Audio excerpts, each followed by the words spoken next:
Joining me is Paul McCulley, the former chief economist at Pimco, currently adjunct professor at Georgetown's McDonough School of Business, and CNBC senior economics reporter Steve Liesman is with us. I did my best Paul McCulley in that interview with Torsten. Paul, how did I do?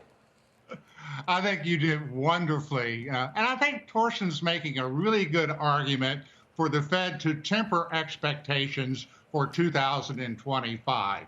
Back in the September dot plot, they had 4 cuts in 25 down to 3 3/8. That's too much. And following on essentially the thesis that Torsten was laying out, is I think they will, in the dot plot, the fresh dot plot, really temper expectations for 25 from 4 cuts to 2 cuts. But the whole notion that somehow the Fed's going to need to tighten in 25 simply is not sensible to me. For the simple reason, if the Fed is more hawkish in their rhetoric, then the market will do the tightening for the Fed because we're starting from an inverted yield curve. So, yeah, Kelly, I think you did a good job. You're an economist. No, not just any economist. By the way, I want to raise a point that John Spallanzani makes, Paul, which is the Fed de facto the central bank for the world? And everywhere you look, conditions seem to be getting worse economically. And if so, do we have to respond to that reality? We might be looking okay here in the U.S., but global growth is slowing, and that could warrant a lower funds rate.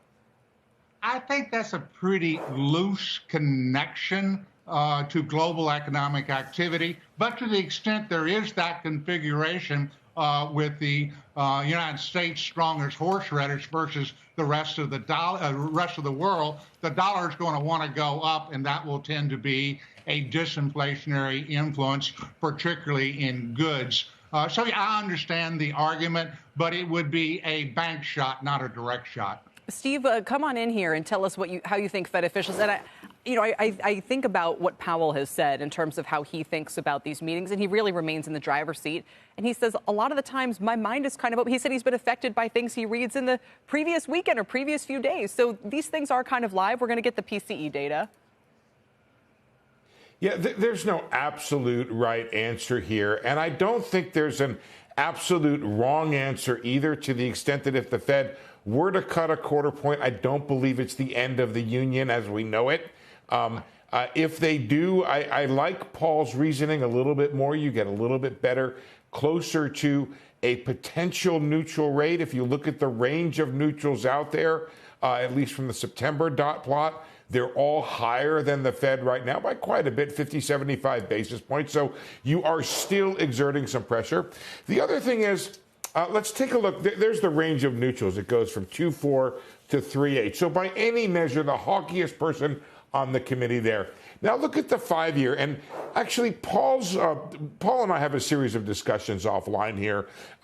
Look at the market providing and taking away stimulus from the economy. Just looking at the 5-year. Okay, there it is.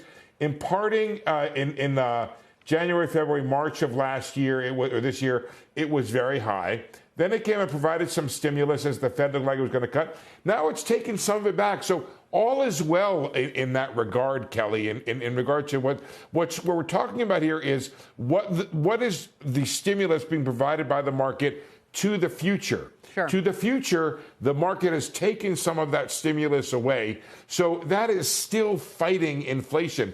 I think that's the one thing that bothers me about Torsten is it's a very tricky moment for the Federal Reserve to be setting policy prospectively on what the fiscal side will do. It's a very difficult call right there.